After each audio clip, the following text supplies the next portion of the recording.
What's up, y'all? Candy Girl here with my 2 cents on the Democratic debates. Now, I am not about to go into all of the questions, all of the answers, and blah, blah, blah, blah, blah, because let me tell you something. First of all, I really just think that politics are a sham, especially when it comes to the debates, because really, they're just telling you what you want to hear. And that's on both sides. And I'll tell you, they told me some shit I wanted to hear. But I don't believe it because I know politics doesn't work that way, player. So let me just break this down. First of all, can we just call out the fact, I think it was O'Rourke and Booker that started speaking Spanish.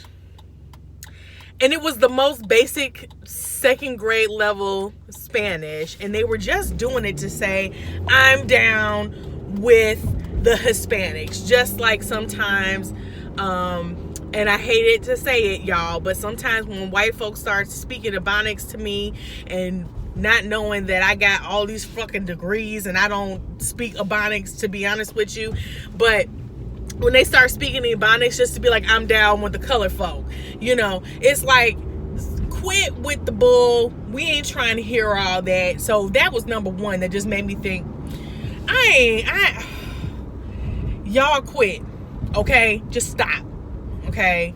That's when I knew y'all coming up here just telling us what you think we want to hear, doing all the stuff that you think we want you to do, but in the end of the day, you being fake. And I don't like fake people. It makes me not trust them because I don't know what I'm getting. That's one thing that I can kind of respect about Trump is that at least he's an asshole and he lets you know 24/7, I'm a fucking asshole and that is how I am and this is how it's gonna be. But don't act surprised when I come out acting an ass because you knew this up front. I told you this, and that's what I can appreciate. Now here is the big issue that I'm just like, you know what, y'all need to stop, okay? And don't feed us this. But low-key, if it ends up happening, I'm down. I'm totally down. I'll be the first person to sign up. So Bernie Sanders and Elizabeth Warren talking about that they want to do some student loan forgiveness. Now, Elizabeth Warren is putting some stipulations, terms and conditions, qualifications, so to speak, on the loan forgiveness. So for number one, she's saying that, first of all, you have to have an income of no more than like $50,000, and it's only up to a certain amount. I totally get that because not everybody can write off everything, and it should be for those people who truly cannot afford to pay off their student loans. Those would be people who, you know, took out a considerable amount of student loans to be the most qualified person for the workforce, and they're working in public service or jobs that are most definitely underpaid. And when I say underpaid, I mean just on a basic living wage basis.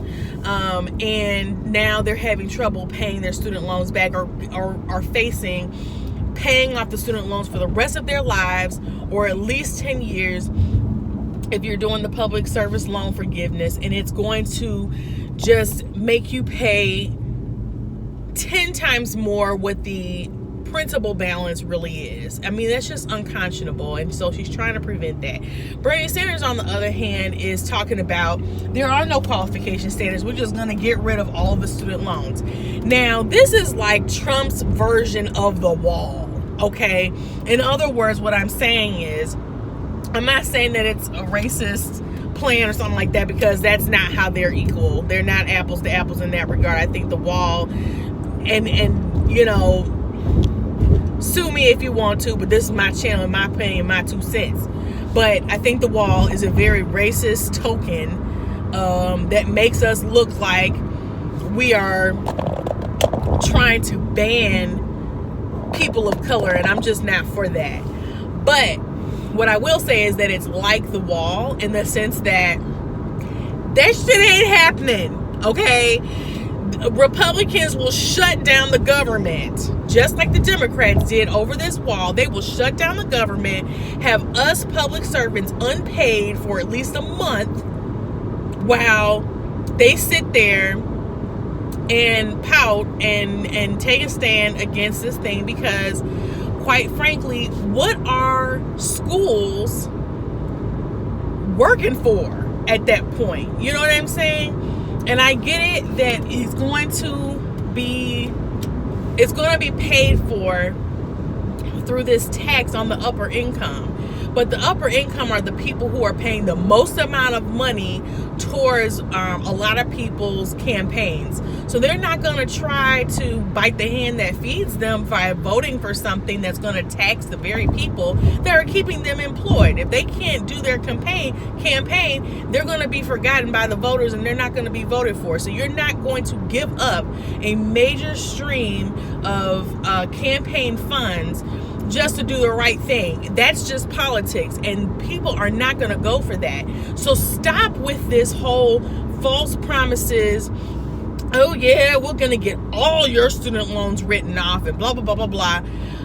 Because that's not the case. That's not what's going to happen. It's never going to pass muster. Please don't give us this false promise just so that you can get elected, and then you'll never come through with that, because truth be told, it will not pass both houses of Congress. It just won't. However, if it does work out, I will be the first one on that. I will be filling out my application. What information do you need? Do you need my husband is certified? Do you need eyewitnesses to the fact that I'm struggling? I mean, what is it that you need? Because I want it. I want it. Because let me tell you something. What they don't tell you about college and grad school and law school and all this other stuff is you can go and get all the great degrees that you want. Because let me tell you something, I got a bachelor's degree in sociology, I have a master's degree in public health management and policy, and I have a law degree. And let me tell you something, I'm working a job that only requires a bachelor's degree. I do that shit well, but I'm telling you that I'm underemployed. I'm doing something that has everything to do with my qualifications and experience and education, but I should be getting three times the amount that I am based upon what background I have. However, when I got into the job force, first of all, there were 2 or 3 major law firms that were laying off employees with 5, 10, 15, 20 years of experience. And so I was out there applying to jobs with 0 years of experience and competing with people who had way more experience than I did in the corporate sector. So I just did not stand a chance. Okay. Also, what they don't tell you is the 6-figure jobs in the legal field are only to those who are in the top 33%. And let me tell you something, I was not in the top 33%. So, therefore, that wasn't what I was getting. When I graduated from law school, I was working 3 jobs, 2 of them at law firms on an hourly rate that weren't really paying that much, and then another job waiting tables. So when I tell you that they sell you this dollar and a dream of like, yes, you go to law school, or if you go to med school, or if you go to school to be an engineer, people are going to be busting down your door trying to get you to work for them. And if you get that master's on top of that, oh man, you know, you are going to be the cream of the crop. You're going to be getting all these job offers and blah, blah, blah, blah, blah. And when I got out, I was over here waiting tables and working 2 legal jobs. And as soon as I could find one job that could replace all of those, I was on it, honey.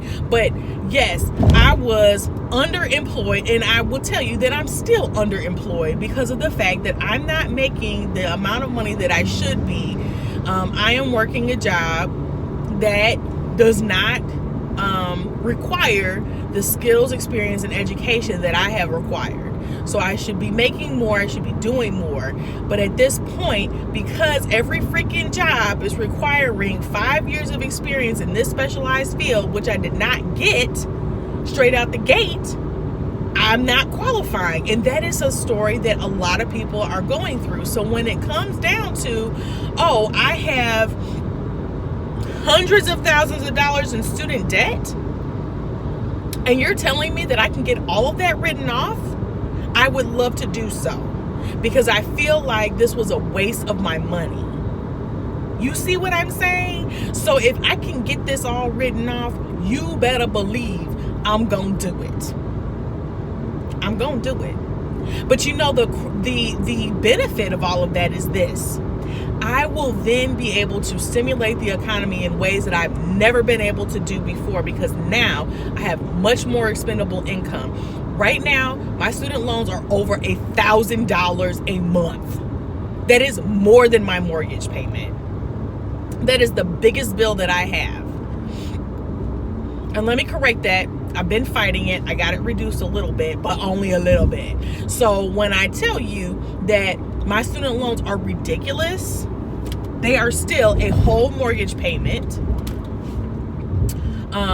More than some people's mortgage payments and rent payments and things like that combined with their mortgage and utilities and things like that. That is more than that. So when I say that if you could free up that money, I could go to much more stores and buy things and, hire contractors to make home improvements, furnish my home with nicer things. I'm not going to just put the money away. Be honest with you, I am going to save a little bit more, but the fact of the matter is that it helps stimulate the economy. And when brick and mortar stores are closing down because Amazon.com is offering me free shipping and no sales tax, I promise you that I'm going to go with the cheaper option. But if I'm able to go to these stores and shop and travel and things like that, that helps the economy. So I promise you, from my mouth to God's ears, if my student loans get written off, it's on and popping, and that's all I'm asking. But something tells me that it's not realistic. Anyways, y'all let me know in the comments what you thought about the debates. Also, I have some really big news coming up really, really soon, but I'm not at liberty to share it right now.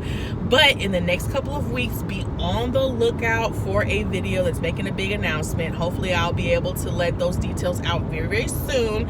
But that will explain to you why I have been MIA as a different reason as to other times, because I'm always MIA, to be honest. But, this time is for a good reason. Okay? And also my reasoning is I'm not about to be making videos just to be making videos. You know what I'm saying? Like, I hate clickbait over stupid topics that really don't amount to anything I care about. And people are just uploading it to upload it so that they can get the monetization money. Like, I'm just not that way. I'm not going to waste your time. But if I have something to say, then I'll come on here and I will give you my 2 cents. But until then, and if I'm not feeling inspired by a certain topic, I'm just not going to do it. You know what I'm saying? So show me some love on that. Show me some love. I'm not a clickbait kind of person, and that's just keeping it real. Anyways, you guys, let me know in the comments what you thought about the debate. What do you think about the student loan forgiveness situation? What's your situation with student loans? Do you feel like, this could bless you in some kind of way? If you are against the student loan forgiveness, tell me why. I mean, I get it. If schools can't charge tuition like that anymore because obviously they're just going to write off all people's student loan debt, then what's the point? You know what I'm saying? So y'all just let me know what you think in the comments. Until next time, you all, love and blessings.